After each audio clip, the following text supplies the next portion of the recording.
Part 1. The House on Ember Lane. The house had been empty for 11 years. Nobody in the town of Greyhollow liked to talk about why. If you asked old Margaret at the post office, she'd suddenly remember something urgent in the back room. If you asked Tom, the hardware store owner, he'd shake his head slowly and change the subject to the weather.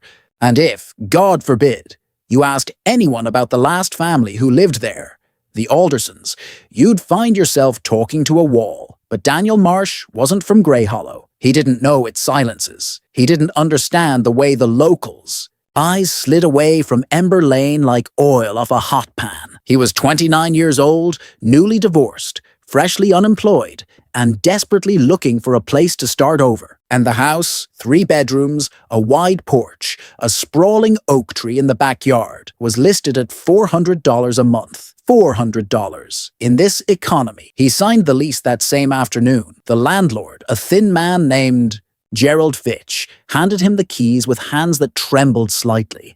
Daniel assumed it was age. Fitch had to be at least 70. But Fitch's eyes, when they met Daniel's, were wide and watery with something that wasn't age at all. "You can call me any time," Fitch said, which was an odd thing to say when signing a lease. Not, "Call me if the boiler breaks," or "Call me if there's a leak." Just call me any time. "Sure," Daniel said, pocketing the keys. He didn't think much of it. People were strange everywhere. His ex-wife had told him that, "Actually, you're so blind to what's right in front of you, Daniel.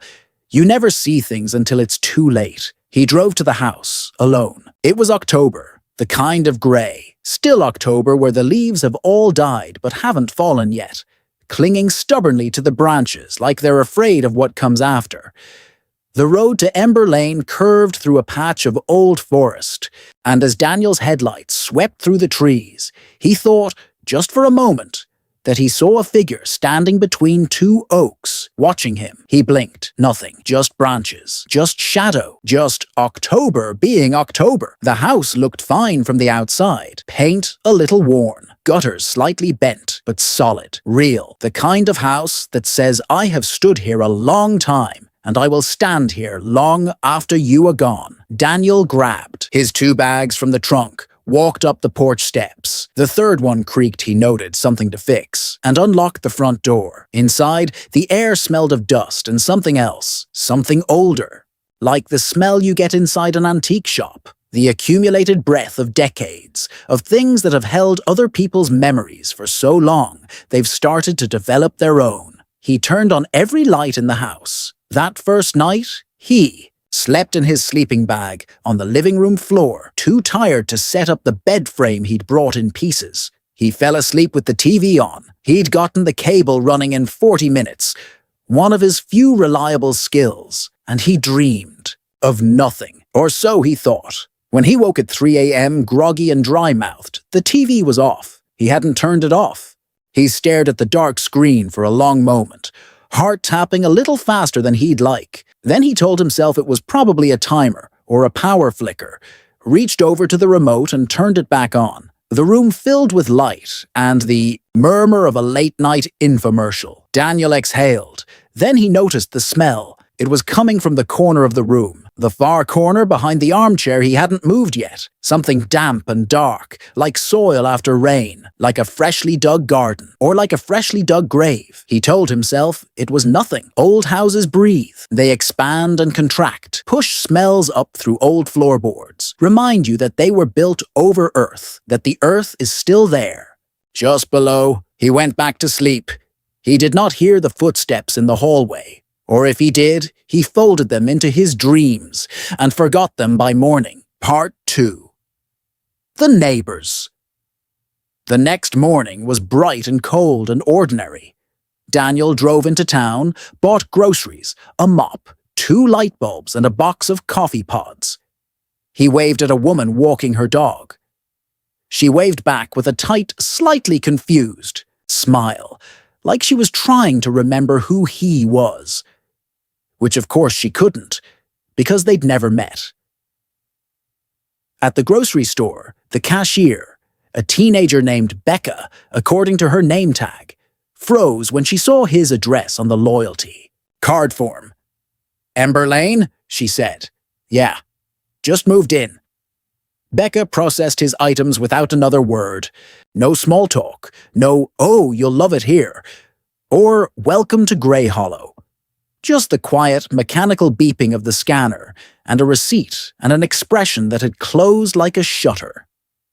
Daniel decided he'd get the grocery delivery app next time. His nearest neighbor was a woman named Helen Dorr, 60s silver-haired, the kind of woman who grew her own vegetables and had strong opinions about both compost and the moral failings of modern society. She appeared at his door on the second evening with a casserole dish and an expression that walked the line very carefully between neighborly warmth and genuine, poorly concealed dread. "Made too much," she said, handing him the dish. "Thought you might be settling in." "That's incredibly kind," Daniel said, and meant it. "Do you want to come in? I just got the kettle working." "No," she said, too quickly. Then catching herself, "No thank you, dear. I have things on the stove." She took 2 steps back toward the porch stairs, then stopped, turned, and said, in a voice so low Daniel almost didn't hear it, "Don't open the door under the stairs. Whatever you hear, don't open it." Daniel stood in his open doorway for a long time after she left, holding a casserole he'd suddenly lost his appetite for. He knew there was a door under the stairs. He'd noticed it on the first night. Low, wooden, painted the same beige as the wall, almost invisible unless you were looking. He'd assumed it was a storage cupboard. He hadn't opened it. He'd had no reason to. Now, standing in the hallway, he looked at it. It looked back. That was a ridiculous thing to think. Doors don't look.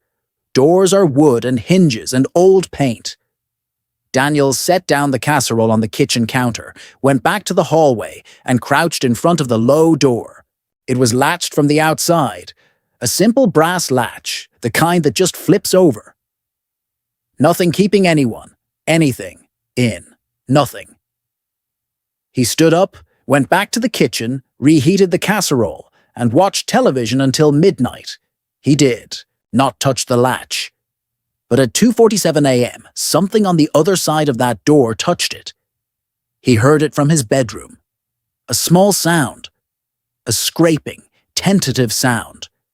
Metal on metal. Like something testing whether the latch would move. Daniel sat up, in bed. His heart was no longer tapping.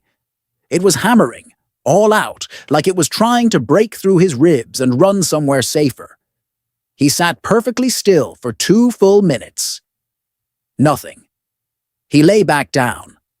30 seconds later, the sound came again, louder this time. More deliberate, not scratching, reaching, like fingers finding the latch in the dark. Daniel grabbed his phone and called Gerald Fitch. It was 3 a.m. Fitch answered on the first ring. "Mr. Marsh," the old man said before Daniel could speak. His voice was alert, waiting, as if he'd been sitting by the phone all night. "There's something under my stairs," Daniel whispered. A long silence. "Don't open the door," Fitch said. "Keep the latch closed. Don't speak to it. Don't acknowledge it. And whatever you do not let it know your name." The line went dead. Part 3. The Aldersons. The next morning, Daniel went to the Grey Hollow Public Library. He told himself he was just curious, just doing research, just being a rational adult who wanted to understand the place he'd moved into. He was not scared. He was informed. The librarian, a quiet man named Charles with round glasses and ink-stained fingers, didn't flinch when Daniel asked about the Aldersons. Instead, he simply went to a back shelf, retrieved a single thin folder, and laid it on the table in front of Daniel with the careful deliberateness of a man who had been waiting for someone to ask. The family moved. During the spring of 2012, Charles said, sitting down across from him. Father, mother, 2 daughters. Thomas, Linda, Sophie, and Gracie. Gracie was 4 years old. Daniel opened the folder. Inside were newspaper clippings, printed in the cautious understatement of small-town journalism. Family vacates, Ember Lane.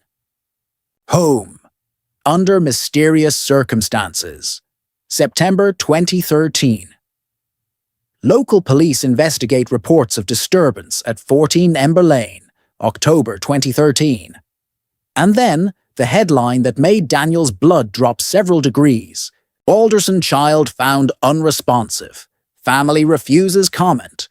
November 2013.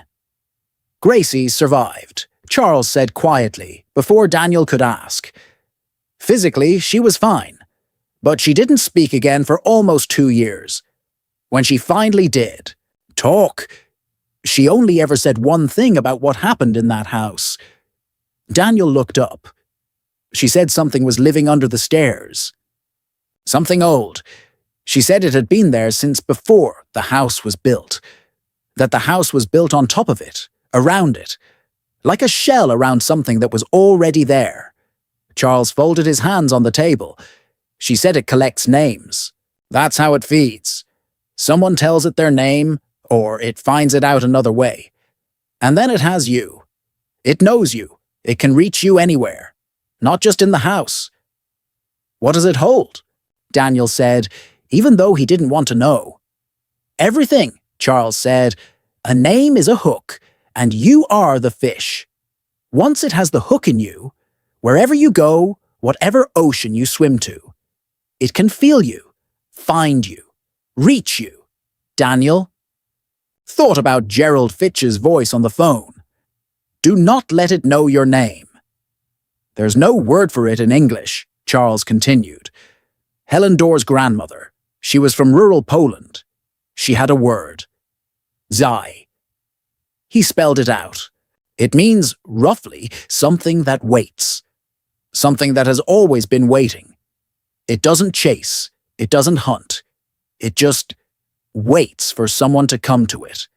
And eventually, someone always does. Daniel drove home very slowly. He parked in front of the house and sat in his car for a long time, looking at the front door. He should leave. He knew that. He should pack his 2 bags, load them back in the trunk, and drive until Grey Hollow was 100 miles behind him. But here was the thing about Daniel Marsh. And his ex-wife had known this, had screamed it at him in their kitchen, on the last night of their marriage. You never walk away from a problem. You burrow into it like it's something you can fix. You make it your whole life until you've broken yourself open, trying. She had not meant it as a compliment. Daniel got out of the car and went inside. That night, he sat in the hallway across from the door under the stairs. He'd dragged the armchairs from the living room and positioned it facing the door. He had a mug of tea, a notepad, and the kind of rigid calm that people mistake for bravery, but is actually just the far edge of fear, where everything becomes very quiet and very clear. He waited. At 1:14 a.m. the scratching began. Slow, deliberate, patient, as if whatever was making the sound had all the time in the world. Which, Daniel suspected, it did. He leaned forward in the chair. "I know you're there," he said. His voice came out steadier than he expected. The scratching stopped. Silence that followed was not ordinary silence. It was a listening silence, a waiting silence, the silence of something very old turning its attention toward you. Then, from behind the door, came a voice. It was not a frightening voice, which was perhaps the most frightening thing about it. It was soft, almost gentle, like a mother's voice in a dark room, or a doctor's voice before bad news, carefully, deliberately kind. "Hello," it said. Daniel said nothing. "You've been to the library," the voice continued. "You know about the family. The little girl." A pause. "Gracie sends her regards, by the way. She thinks about this house more than she'd like." "Don't," Daniel said. "Don't try to—" "I'm not trying anything. the voice said mildly. I'm just talking. You sat down. You waited up. You wanted this conversation, didn't you? He had. And it knew it. And knowing that it knew made the hair on his arms stand up in a way it hadn't for years, not since he was a child, afraid of the dark. Before. He'd grown up and decided there was nothing in the dark that wanted him. What are you? He asked. Something old, the voice said. Older than the house. Older than the road. Older than the word for what I am. A soft sound, almost like breathing. I've had many neighbors over the years. I don't mean harm to them. I only want to know them. Names are such a small thing to you. You give them away freely. You write them on forms, on mailboxes, on profiles and pages. You can't understand what a name really is, what it holds. What does it hold? Daniel said, even though he didn't want. To know.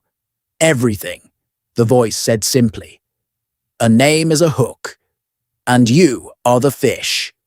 Once I have the hook in you, wherever you go, whatever ocean you swim to, I can feel you, find you, reach you. A pause.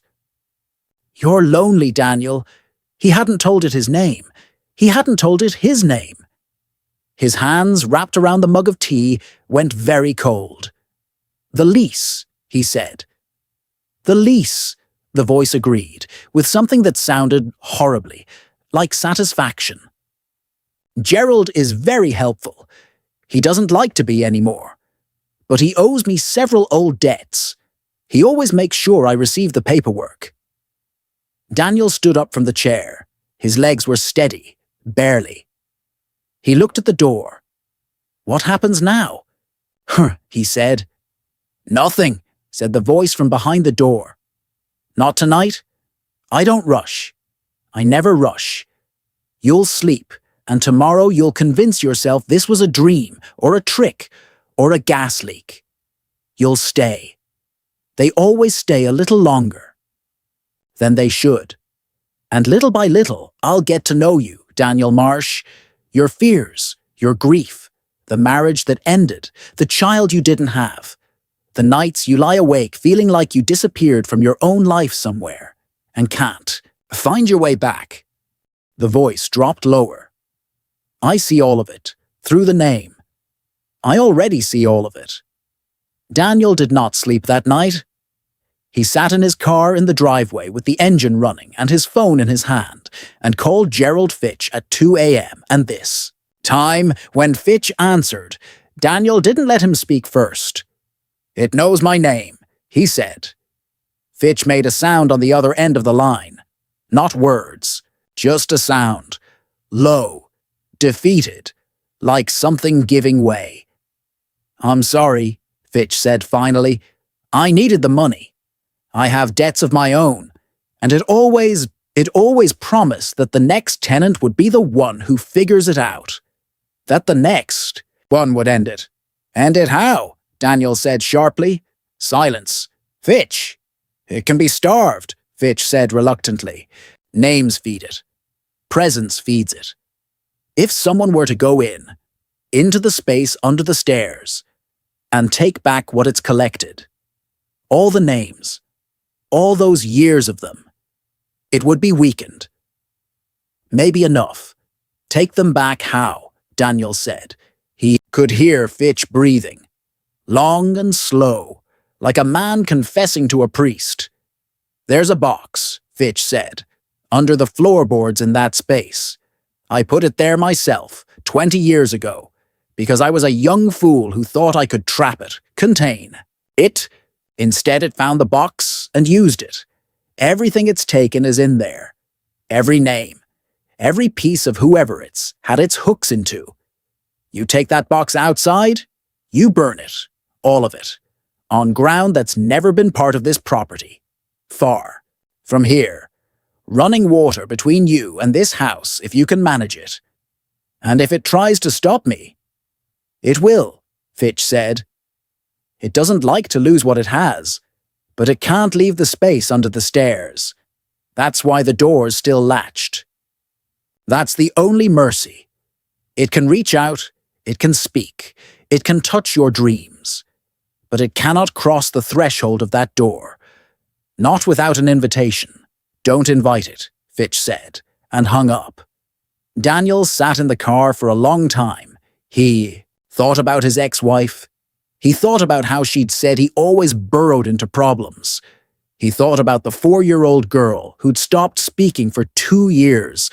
He thought about all the tenants who had come before him, who had packed up and left, and carried something of this house with them. Something hooked into them that would reach them in the night, in their new cities, in their new lives. He thought, I have nothing left to lose, which wasn't true, but it was how he felt. And sometimes how you feel is the only engine you've got. He got out of the car. He went back into the house. He stood in the hallway. The armchair was still there, still facing the door. The mug was on the floor. Everything was exactly as he'd left it. The house was completely silent. He went to the kitchen, opened the drawer under the counter, and found what he was looking for. A flashlight. He tested it. Strong beam. Good batteries. He went back to the hallway. He stood in front of the door. Nothing from inside. No scratching. No voice. Just the deep, heavy silence of something that is pretending not to be there. Daniel put his hand on the latch. The metal was cold. Colder than it should have been. The kind of cold that doesn't come from a drafty house. It comes from somewhere else, somewhere that doesn't operate by ordinary temperature, ordinary physics. His hand shook. He flipped the latch. The door swung inward. The smell hit him first. Damp soil, deep earth, the cold mineral breath of something underground. It rolled out of the dark space in a wave, and Daniel nearly stepped back, nearly slammed the door, nearly ran. Instead, he turned on the flashlight. The space under the stairs was wider than it should have been. That was the first wrong thing. The stairs above accounted for maybe 5 feet of depth, but the space behind the door extended at least 12. The walls were raw earth, not plaster or drywall. The floor was raw earth. The ceiling was raw earth. It wasn't a storage cupboard. It was a space that had been here long before the house, long before the stairs, long before any of it. Daniel stepped inside. The flashlight swept the space. Earthen walls, scored with long marks, like fingernails, or like something older and more patient than fingernails. Roots from the oak tree. In the backyard, pushed through the ceiling, thick and pale, reaching downward like hands. In the center of the floor, a patch of earth that was darker than the rest, disturbed, as if something had recently settled there, or had been settling there for a very long time. And there, at the edge of the beam, a corner of something wooden. A box. Daniel moved toward it. The temperature dropped. "Daniel," said the voice. It was right behind him, not from across the room, not from some distant dark, right behind him, close enough that if he turned, he would have been face to face with whatever this thing was. Whatever it had been, all these years, waiting in the earth under the house. Daniel did not turn around. He crouched, grabbed the box, and stood. "I gave you shelter," the voice said. It was different now, not gentle anymore. The warmth had gone out of it, and what was underneath was very old and very cold and very hungry. "You came here lonely and broken, and I could have given you something. I could have filled that empty space in you. I know that space, Daniel. I know its exact shape. I know," Daniel said, walking toward the door. "That's why I'm doing this." He stepped out of the space, crossed the threshold. The cold stopped at the doorframe, as Fitch had promised. He could feel it, a hard line in the air, like a wall of glass. On one side, the cold. On the other side, the hall, the lamp, the ordinary dim night of an old house. He slammed the door shut, flipped the latch. From behind the door, something that could have been a scream, or could have been the wind, or could have been neither. He drove 20 minutes out of town to a place where a stone bridge crossed a narrow river, where the land on the far bank had never touched Ember Lane, had never been part of the property, had never known anything about what lived beneath that house. He crossed the bridge. He built a fire with sticks from the bank, a newspaper from his back seat, and his lighter. Then he opened the box. Inside were papers. Dozens of them, hundreds maybe, folded and stacked in layers going far deeper than the box's dimensions should have allowed. Lease agreements, letters, forms, notes. All covered in names. Names in different handwriting, different inks, different decades. Some of the paper was brittle and yellow. Some of it was fresh. At the top, his own lease. Daniel Marsh, in Gerald Fitch's spidery hand. He put it all into the fire. The papers burned strangely. Not orange and red, but a deep, wavering blue. The kind of flame you don't get from paper, the kind you get from something that is burning because it has been waiting to burn, that is releasing something long held. The smoke rose straight up, even though there was a wind, as if it was going somewhere, specific, as if it had been given a direction. Daniel stood by the river and watched until it was all ash. Then he took the box itself, old wood, stained dark, the hinges rusted, and he put it in the river. It sank immediately, without floating, without hesitation, as if the water had been waiting for it.